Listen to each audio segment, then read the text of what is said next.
Dans quel monde vivons-nous? Dans quel monde vivons-nous? Dans quel monde vivons-nous? Dans quel monde vivons-nous? Soyons honnêtes avec nous-mêmes. Nous vivons dans un monde de quoi? D'argent, de violence, de sexe, de mensonges. Tout le monde court après quoi ici-bas? L'argent, le dieu des non-croyants. N'y a-t-il pas beaucoup de personnes qui ont été kidnappées pour l'argent? N'y a-t-il pas beaucoup de personnes qui ont été tuées pour l'argent? Ces objets de fer et de papier, car c'est ce qu'ils sont. Nous y avons attaché beaucoup trop d'importance, sans nous rendre compte que viendra un jour où ils ne nous serviront plus à rien. Tout le monde aujourd'hui fait sa vie en croyant être immortel, car c'est plus ou moins le cas. Qui pense vraiment à la mort? Qui se dit un jour « je ne serai plus là » en y pensant sérieusement?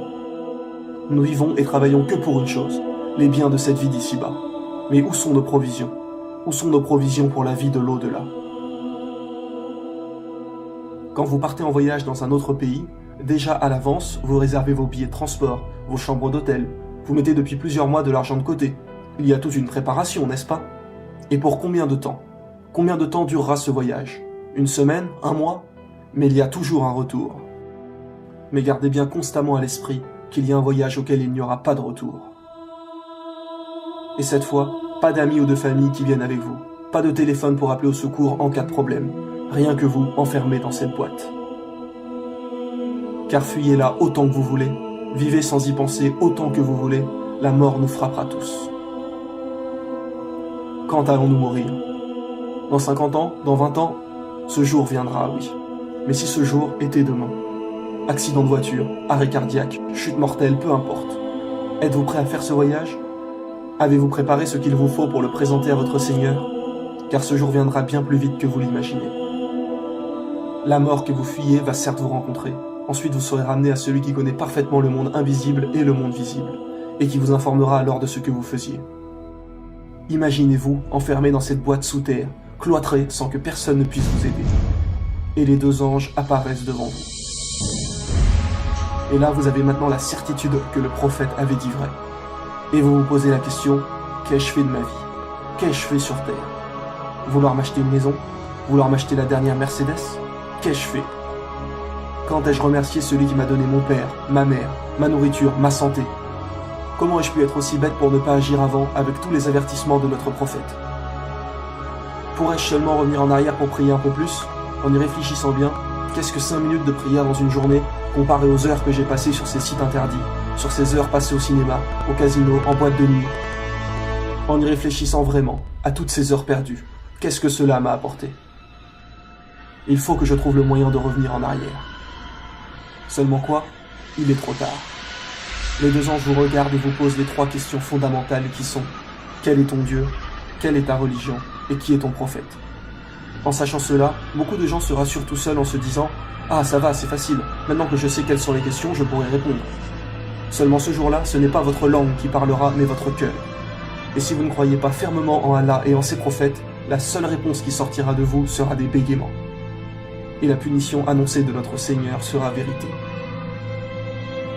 Pour ceux qui auront été pieux, les anges leur ouvriront une porte de l'enfer et leur diront « Voilà ce que vous auriez eu si vous n'aviez pas cru en Allah. » Puis ils leur ouvriront une porte du paradis et leur diront « Voilà ce que sera votre récompense pour avoir été pieux sur terre. » Et pour ceux qui n'ont pas cru, les anges leur ouvriront une porte du paradis et leur diront « Voilà ce que vous auriez eu si vous aviez cru en Allah. » Puis ils ouvriront une porte de l'enfer et diront « Voilà votre destination pour votre médisance. »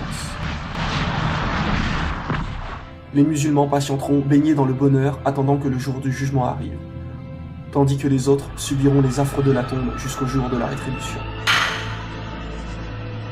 Et quand toute âme sera morte et qu'il ne restera plus rien de la terre, alors le jour du jugement dernier arrivera. Nous serons tous terrifiés, affolés, chargés de nos fardeaux. Et malheur à celui qui aura tourné le dos à la religion, car il supportera une charge bien lourde. Allah nous dit en parlant des non-croyants qui ne pensent qu'au bien d'ici-bas, ces gens-là aiment cette vie éphémère et laissent derrière eux un jour bien lourd, le jour du jugement dernier. Car inévitablement, toute âme se présentera devant Allah et répondra de ce qu'elle a œuvré. C'est pour cela que notre bien-aimé prophète l'a répété 2 fois dans son dernier sermon. Il nous a dit « Souvenez-vous, un jour vous vous présenterez devant Dieu et vous répondrez de vos actes. » Et ça y est, ce moment arrive. Imaginez-vous tous ces moments où nous avons pensé à Dieu, à comment cela allait être, à ces moments de doute, d'hésitation. Et ça y est, Allah est devant nous. Plus de doute, nous le voyons avec l'œil de la certitude. Et vous savez que devant toute la création, vos actes vont être révélés. Toutes les choses abominables que vous avez commises en secret seront mises à jour. Pensiez-vous vraiment que personne ne vous regardait? Certes, Allah est parfaitement connaisseur de ce que vous faites. Il sait ce que vous cachez ainsi que ce que vous divulguez. Ce jour-là, nous serons tous réunis, personne ne se reconnaîtra. Les gens s'interrogeront entre eux, et alors viendra la balance avec vos livres et la pesée de vos actions. Car tout au long de votre vie sur terre, 2 anges ont inscrit chaque fait et geste que vous avez commis. Et les non-croyants diront alors, « Malheur à nous, qu'est-ce que ce livre qui n'oublie aucun petit ou grand péché ?» Il y aura bon nombre de péchés que vous-même auront oubliés, mais que notre Seigneur, lui, n'oublie pas. Ce jour-là, nul refuge pour vous, et vous ne pourrez point nier vos péchés. Tout se retournera contre vous, votre corps dira ce qu'il a fait, vos proches, qui ne vous reconnaîtront plus, diront ce que vous leur avez fait. Donc comportez-vous toujours de la manière la plus convenable possible avec les autres.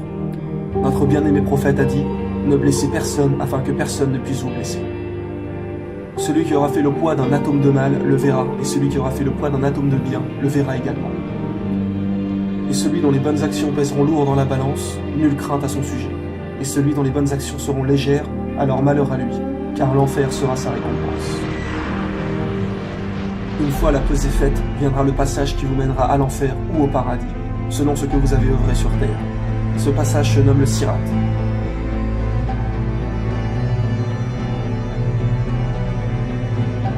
Il n'est pas un seul d'entre vous qui ne doive un jour aborder de front l'enfer. Ainsi en a décidé le Seigneur par arrêt sans appel. Nous sauverons ensuite ceux qui auront été pieux et y laisserons les réprouvés prostrés à jamais. Les gens arriveront devant le pont et commenceront à y passer selon la qualité de leurs œuvres. Certaines personnes le franchiront en un éclair. Et plus vous aurez été quelqu'un de pieux, plus votre passage se fera rapidement et simplement.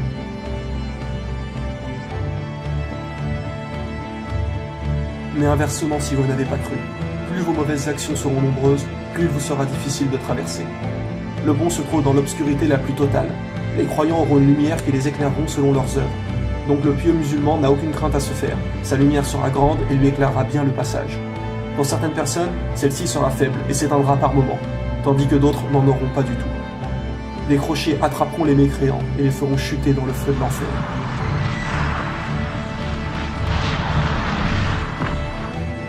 Beaucoup de gens n'ont pas voulu croire, ont crié au mensonge, ont été orgueilleux. Il leur sera dit, entrez en enfer et goûtez au châtiment que vous traitiez de mensonge.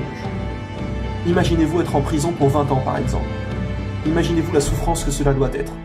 Pourtant, il n'y a pas de souffrance physique, seulement mentale. Mais en enfer, la souffrance est physique et mentale. Ses habitants ne cesseront jamais de brûler. Son feu est 70 fois plus chaud que celui que nous connaissons ici-bas. Imaginez seulement quelques secondes votre main dans le feu. Alors tout le corps sans cesse. Et quand quelqu'un est en prison, il lui reste toujours quelque chose, c'est l'espoir. Quelqu'un qui reste 20 ans en prison, il se dira toujours « un jour je finirai par sortir ». Il y a toujours un but qui vous fait avancer, une lueur au bout du tunnel. Mais en enfer, ce n'est pas pour 20 ans, ni pour 100 ans, mais pour l'éternité. Imaginez un peu ne jamais en sortir. Quand nous subissons quelque chose, nous savons qu'il y a une fin. Alors nous avons toujours espoir, et cette pensée qui nous dit qu'un jour cela se finira. Mais en enfer, il n'y a pas de bout du tunnel, il n'y a pas d'issue. Allah nous dit que nos peaux seront plus épaisses pour bien brûler, et qu'une fois brûlées, ils nous donneront une nouvelle peau pour souffrir de nouveau. Cela est intéressant car nous avons découvert récemment que les terminaisons nerveuses sont dans la peau.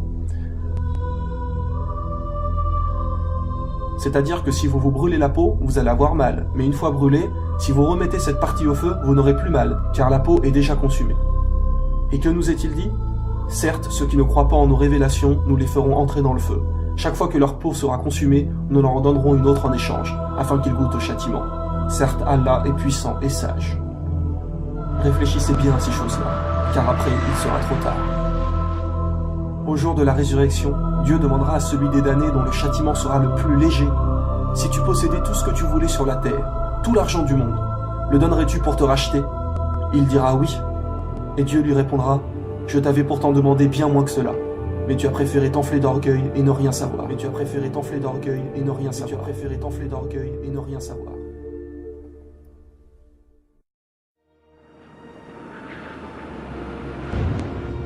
Quant aux croyants, une fois le pont du Sirat franchi, ils se retrouveront avec les prophètes et le dernier Mohammed devant les portes du paradis. Le prophète Mohammed arrivera devant ces portes et l'ange qui se trouve derrière demandera « Qui est-ce » Et le prophète répondra « C'est moi, Mohammed ». Et l'ange répliquera « J'ai ordre de n'ouvrir qu'à toi, car notre bien-aimé prophète sera le premier à franchir les portes du paradis. » Suivront ensuite tous les autres prophètes. Et sachez bien que certaines portes du paradis sont destinées à ceux qui excellent dans certaines œuvres. Par exemple, il existe les portes du jeûne. Oui, seuls ceux qui ont jeûné pourront y rentrer et savourer les délices qui s'y trouvent. Ce jour-là, on appellera les jeûneurs, et ceux-ci y rentreront. Ensuite, les portes se fermeront et plus personne ne pourra jamais les franchir. Sachez qu'aux portes du paradis se trouvent 2 sources d'eau. Chaque personne en boira avant d'entrer. La première source vous fera devenir grand et beau, et vous demeurerez tous à l'âge éternel de 33 ans. La deuxième source vous retirera de vous tout mauvais sentiment. La jalousie sortira, l'orgueil, la fierté, le mensonge, la violence, etc. pour ne laisser place qu'au bien. Hâtez-vous vers le pardon de votre Seigneur et vers un jardin large comme les cieux et la terre. Préparé pour ceux qui craignent Allah. Rien que l'odeur du paradis peut se sentir à une distance de 100 années de marche. Imaginez-vous devant ces immenses portes qui s'ouvrent pour vous. Les portes du paradis sont très larges. Une marche de 40 années sépare un battant de l'autre. Et pourtant, ceux qui entreront au paradis seront en si grand nombre que ces passages regorgeront. Vous voilà franchir ces portes, où vous entendrez les anges vous dire « Paix sur vous, entrez au paradis pour y demeurer immortel. Vous ne subirez plus jamais aucune difficulté. » Derrière ces portes, la maladie n'existe plus. Le trop froid n'existe plus, le trop chaud n'existe plus. Vous ne serez plus jamais triste, plus jamais stressé. Vous n'aurez plus jamais mal nulle part, ne serait-ce qu'un fourmillement dans les pieds. Aucun ennui, aucune lassitude. Les gens auront leur domaine à eux, immense. Quoi qu'il arrive, vous ne pourrez jamais être triste et vous obtiendrez tout ce que vous désirez. Allah, notre Seigneur, nous demandera ce que nous voulons. Il nous suffira simplement de demander. La nourriture du paradis ne sera pas la même qu'ici-bas. Tout sera d'un goût les plus parfaits. Des choses que nous ne pouvons même pas imaginer. Lorsque vous rentrerez, on vous sera dit « Voici le jour qui vous a été promis ». Élancez-vous vers le pardon de votre Seigneur et vers un jardin large comme le ciel et la terre, préparé pour ceux qui auront cru en Allah et en ses prophètes. Telle est la grâce d'Allah, il la donne à qui il veut. Allah est le maître de la grâce incommensurable. Allah nous a dit également dans le Coran, et voilà l'énorme succès. Le paradis contient tous les aspects du bonheur spirituel et corporel. Vous y trouverez ce que vous désirez, vous obtiendrez ce que vous demanderez. Voilà la description du paradis qui a été promis aux pieux. Il y aura là des ruisseaux d'une eau jamais malodorante, et des ruisseaux d'un lait au goût inaltérable, et des ruisseaux d'un vin délicieux à boire, ainsi que des ruisseaux d'un miel purifié. Et il y a là pour eux des fruits de toutes sortes, ainsi qu'un pardon de la part de leur Seigneur. Gardez bien en tête qu'il ne s'agit là que d'un minuscule échantillon de ce que vous trouverez au paradis, et que Allah ne nous a dévoilé qu'une infime partie de ce qui s'y trouve. Mais notre Seigneur nous a bien précisé « J'ai préparé pour mes pieux serviteurs ce que nul œil n'a jamais vu, ce que nulle oreille n'a jamais entendu et ce que nul cœur ne peut imaginer. » Ne troquez pas votre vie éternelle pour la vie éphémère. Notre bien-aimé prophète a dit « Au jour du jugement, il y aura 70 000 personnes qui passeront sans épreuve, châtiment ou jugement. Ceux qui auront été les plus pieux. Alors gardez toujours à l'esprit, qu'en est-il des autres ? La vérité conduit à la piété, et la piété conduit au paradis.